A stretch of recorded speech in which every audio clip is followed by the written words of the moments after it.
لگا ہے جانا از قلم حمیرہ فاطمہ قسط نمبر 11۔ ابھی آنکھوں سے ایک قطرہ ہی گرا تھا کہ اسے گرنے سے پہلے اس مہربان نے پوروں سے چن لیا۔ وہ بے یقینی کی کیفیت سے دیکھے گیا۔ تم نہیں گئی نا؟ بہت مان تھا لہجے میں، یقین تھا کہ وہ نہیں جا سکتی۔ آپ سے بغاوت کرنا میرے باس میں نہیں ہے۔ اس کے وجہ چہرے پر ہاتھ رکھے نرم لہجے میں اس کے لفظ ادا ہوئے تھے۔ وہ بے خود سا اس کے چہرے پر جھکا تھا، جا بجا اس کے حسین چہرے پر اپنا لمس چھوڑنے لگا۔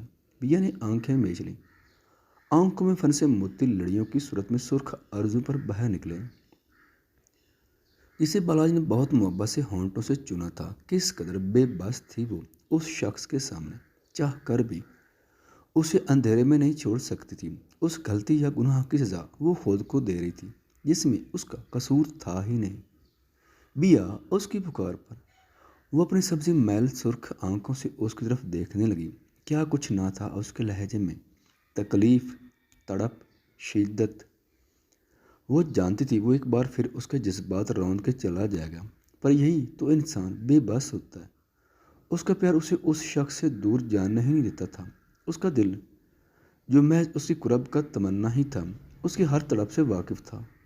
وہ شخص مگر پھر بھی ستم گری ڈھا جاتا ہے، چند لمحے کی قربت دیے میلوں کا فاصلہ بنا جاتا ہے۔ اپنے سوچ میں الجھی وہ لڑکی تب چونکی جب بالاج نے اس کے ہاتھوں کو اپنے ہاتھوں میں لیا۔ اس کے نازک مومی ہاتھ ان بھاری ہاتھوں میں چھپ گئے تھے جن کی گرمائش سے بیا کو اپنا آپ ہی گھلتا محسوس ہوا۔ بیا مجھے معاف کر دو، میں بہت برا ہوں۔ انداز بچوں جیسا تھا جو نادم اپنی غلطی پر سر جھکائے معافی مانگ رہا تھا، اور وہ دیوانی کہاں اس شخص کا ایک عنصر بھی برداشت کر سکتی تھی۔ بالاج برے نہیں ہیں آپ؟ اپنے ہاتھ اس کے ہاتھوں سے نکالتے چہرے پر رکھے تھے۔ ناراض نہیں ہو مجھ سے؟ چھوڑ کر نہیں جاؤ گی مجھے؟ بہت مان سے پوچھا تھا، بھلا محبوب کا مان کیسے توڑ سکتی تھی؟ ہلکی سی مسکراہٹ لیے اس نے نام میں سر ہلایا تو بالاج اسے کھینچتے سینے میں بھینچ گیا۔ اس کے انداز میں اس قدر شدت تھی کہ بیا کو اپنی پیٹھ کی ہڈی ٹوٹتی محسوس ہوئی۔ آہ بالاج! اس کے سسک کے پکارنے پر اس نے گرفت تھوڑی ڈھیلی کی، پر چھڑا پھر بھی نہیں۔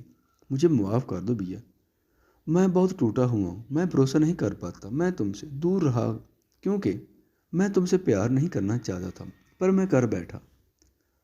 وہ محبت کا اظہار کر رہا تھا جبکہ بیا تو ساکت بیٹھی بس اس کے لفظ میں کھوئی تھی۔ مجھ سے وعدہ کرو مجھے کبھی چھوڑ کر نہیں جاؤ گی، کچھ بھی ہو جائے بس میری بن کر رہو گی، بس مجھ سے محبت کرو گی۔ اس کے لہجے کے ساتھ اس کی آنکھوں میں بھی خوف تھا۔ وہ اسے دل دینے سے ڈر رہا تھا جو جانے انجانے میں وہ اسے دے بیٹھا تھا۔ بیا کو افسوس ہوا اس عورت پر جو اپنی جنت خود آگ لگا کر جا چکی تھی۔ میں نہیں جاؤں گی کہیں، جاننا ہوتا تو اتنے سال آپ کی سرد موری نہیں برداشت کرتی۔ میرے جذبات صرف آپ کے لیے ہیں اور گہرے ہیں۔ آپ کا کیا؟ اپنی بات مکمل کرتے اس نے سوالیہ نظریں اس کے وجود پر گاڑی تھیں۔ بیا میں اپنے پر زیادتی کی معافی مانگتا ہوں، میں اپنی غلطی کا ازالہ خود کروں گا، بس مجھ پر بھروسہ رکھو گی نا؟ بیا کے لب مسکرائے۔ ایک بار پھر وہ اسے وعدہ مانگ رہا تھا، اسے خود پر بھروسہ کرنے کہہ رہا تھا، اور وہیں اس سے ہر بات پر وعدہ مانگ رہا تھا۔ میری ذات کا ہر پہلو آپ کے سامنے آئے، وعدہ کس بات کا کروں؟ اس کی بات پر بنا کچھ کہے بالاج اسے خود میں چھپا چکا تھا۔ تم آج سے صرف میری محبت دیکھو گی، میرا وعدہ ہے میری ذات سے کبھی تمہیں کوئی تکلیف نہیں ہوگی، میں کبھی تم پر شک نہیں کروں گا، تم ہر معاملے میں مجھے اپنا ہی پاؤ گی۔ اور یہ بالاج شاہ کی زبان ہے۔ بالاج شاہ اپنی زبان سے نہیں پھرتا، مانو ایک ہی جملے میں وہ اپنی ہر غلطی کا مداوع کر چکا تھا، اور وہ جو ان لمحوں کی کتنی ہی دعائیں مانگ چکی تھی کیونکہ پھر نہ شکری کرتی۔ بیا میں بہت تکلیف میں ہوں، مجھے کبھی کسی نے پیار نہیں دیا، پتہ ہے ماما چھوڑ کر چلی گئی، انہیں میرا خیال کبھی نہیں تھا، بابا نے خود کو بیزی کر لیا، وہ کہتے وہ مجھ سے پیار کرتے ہیں، اگر پیار کرتے تو وقت دیتے، مجھے ان کا وقت چاہیے تھا، مجھے ان کی توجہ چاہیے تھی جو مجھے کبھی نہیں ملی۔ وہ مجھے آسائش دے کر اپنی ذمہ داری پوری سمجھتے تھے، پر ان تنہائیوں نے مجھے اندر تک تنہا کر دیا۔ ایک خلا ہے میرے اندر جو مجھے کبھی پر ہوتا نہیں دکھتا، میں نے بھی خود کو دنیا میں الجھا لیا۔ اپنے آخری وقت میں وہ مجھ سے وقت مانگتے تھے، وہ وقت جو انہوں نے مجھے کبھی نہیں دیا۔ وہ اپنی بات کہتا اسے پکڑے بچوں کی طرح رونے لگا۔ اتنا ہی ٹوٹا ہوا تھا وہ اندر سے جتنا بے حس وہ باہر سے تھا۔ وہ اپنا آپ اس لڑکی کے سامنے کھول رہا تھا جو اسی کا لباس تھی۔ بیا یہی چاہتی تھی، وہ اس کے غم کو خود میں سمیٹنا چاہتی تھی۔ وہ اس کے چہرے پر مکمل مسکراہٹ دیکھنا چاہتی تھی جس سے وہ منہ موڑ بیٹھا تھا۔ وہ اسی کھول کو اتارنا چاہتی تھی۔ وہ اپنے گرد بنا بیٹھا تھا اور آج اسے اپنی 2 سال کی محنت سفل ہوتے نظر آ رہی تھی۔ یہ لوگ پیار دکھاتے ہیں انہیں بھی مجھ سے پیار نہیں ہے، جانتی ہو میں بہت پیار کرتا تھا حیدر سے، میرا بیسٹ فرینڈ، پر وہ مجھے چھوڑ گیا سب کی طرح۔ اب کہتا ہے معاف کر دو، کیسے ہوگا اتنے سالوں کی تنہائی کا ازالہ؟ تمہیں پتہ ہے میں نے اپنے کانوں سے سنا تھا جب چاچی نے تائی امی سے کہا تھا وہ آشیا کا بیٹا۔ اب وہ کہتی ہے میں انہیں ماں کہوں۔ شش، بالاج زخموں کو خریدنے سے وہ ناسور بن جاتے ہیں۔ سب بھول کے میرے ساتھ بڑھیں، زندگی بہت خوبصورت ہوگی۔ اس کی بات پر بالاج نے گہری نظروں سے اسے دیکھا۔ مجھے مکمل کر دو۔ بالاج کی گھمبیر لہجے میں کی گئی بات بیا پر مکمل طور پر سنسناہٹ طاری کر گئی تھی۔ اس کی آنکھوں سے جھلکتے تقاضوں سے بے خبر تو وہ ہرگز نہیں تھی۔ دل کی دھڑکنیں معمول سے تیز تھی، منو پسلی توڑ کے باہر آ جائے گا۔ بالاج نے انگوٹھے کو ٹھوڑی پر رکھتے چہرہ اوپر کیا۔ اس کا چہرہ ٹماٹر کی طرح سرخ ہو رہا تھا، جیسے پورا خون سمٹ کے چہرے پر آ گیا تھا۔ بالاج نے گہری نظروں سے ان رنگوں کا مطالعہ کیا۔ بھروسہ ہے نا مجھ پر؟ وہ اپنی گہری کالی آنکھوں کو ان نشیلی نیندوں میں گڑے بوجھل لہجے میں پوچھتا اسے کپ کپانے پر مجبور کر گیا تھا۔ اس نے پلکوں کی باڑ عرضوں پر گراتے اسبات میں سر ہلایا۔ اس کے انداز پر بالاج دلکشی سے مسکرایا۔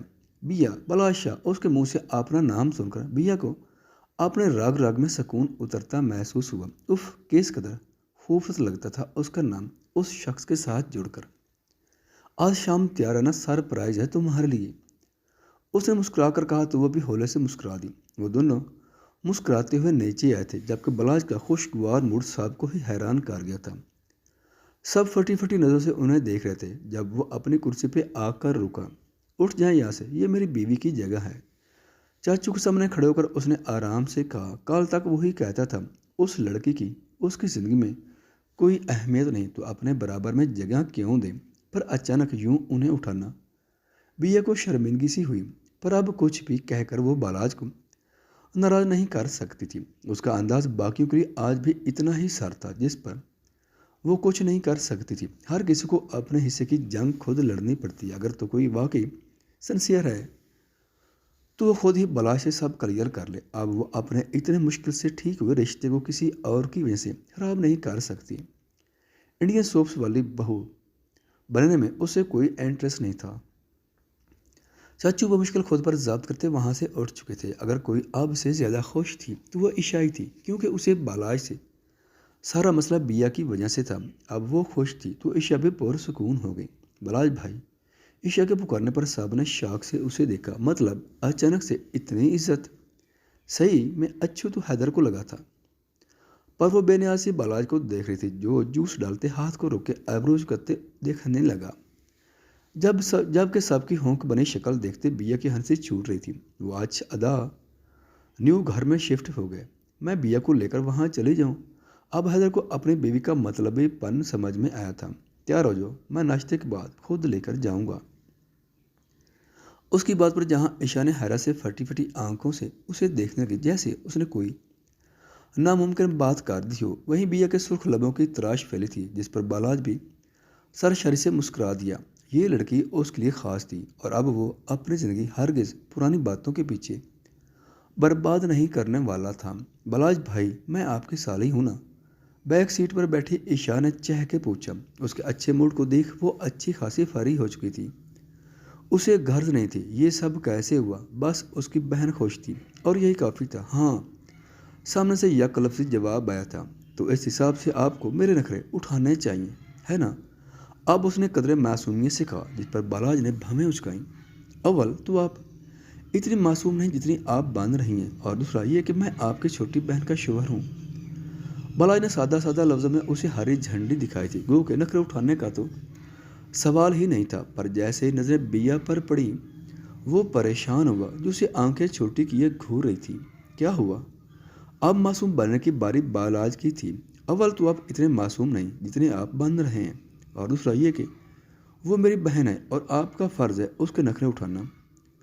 اسی کے انداز میں اسے جواب دیتے اب وہ خود ہی داہ دیتے ہنس رہی تھی اور بلاج تو بس اپنا منہ لے کر رہ گیا تھا۔ آزر کے گھر جانے کا پلان کل کے لیے پوسٹ پون کر کے وہ تینوں اب شاپنگ وغیرہ پر چلے گئے تھے، جہاں عائشہ نے واقعی اس سے بہت نخرے اٹھوائے تھے، پر اس کی بیوی بھی کسی طور کام نہیں تھی۔ وہ بس معصوم شکل لیے ان کے پیچھے پیچھے گھوم رہا تھا، پر ساتھ ہی اس نے بہت سی شاپنگ کی تھی جس کا علم بیا کو ہرگز نہیں تھا۔ آلموسٹ شام کے وقت وہ لوگ گھر پہنچے تھے۔ اس دوران وہ لوگ سی سائڈ گئے، اسٹریٹ فوڈ انجوائے کیا تھا۔ بیا نے واقعی اسے دھکا تھکا لیا تھا۔ گھر پہنچتے عائشہ شکریہ کرتے اندر جا چکی تھی۔ تھینک یو سو مچ، بیا نے چہکتے ہوئے کہا۔ نہیں جنم ٹھیک، تھینک یو نہیں، جو آپ نے کیا ہے اس کا حساب رات میں آ کر بے باک کروں گا۔ اس کا انداز ہی کچھ ایسا تھا۔ بیا کو تو چپ سی لگ گئی تھی۔ وہ معصوم شکل بنائے بالاج کو دیکھنے لگی، جسے بالاج نے مکمل طور پر نظر انداز کرتے اسے باہر کا راستہ دکھایا تھا۔ مطلب صاف تھا، اب وہ اپنے کیے سے پیچھے نہیں ہٹنے والا، اور بیا کو رات کے بارے میں سوچ سوچ کر ٹھنڈے پسینے آ رہے تھے۔